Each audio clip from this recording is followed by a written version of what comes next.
Dear people, watching and listening, Assalamu alaikum.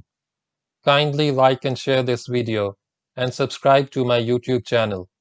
Please support my channel by contributing to my Patreon account so that I can continue making the audiobook series. Tipu Sultan, who was the ruler of the kingdom of Mysore in South India, during his reign used to write down his dreams. They were penned down by Tipu himself in Persian language, dating from 1785 to 1798. The penned down dreams are 37 in total.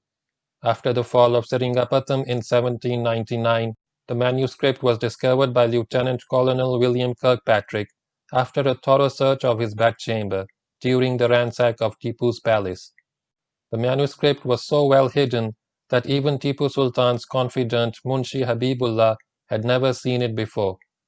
The letters have been translated into English by Dr. Mahmood Hussain, former Minister of Education and Professor of History in the University of Karachi, Pakistan. Dream 29. A Battle with the English.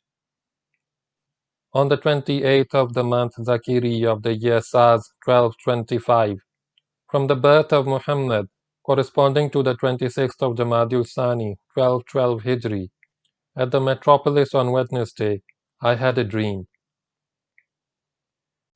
It seemed as if a battle had taken place between the Sarkar-e-Khudadad and the Nazarenes.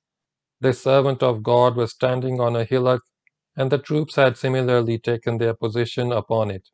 All of them were asking for permission to let off their guns and were saying, "If God the Most High wills, we shall turn out the Nazarenes from India." In the meanwhile, I woke up. End of Dream 29.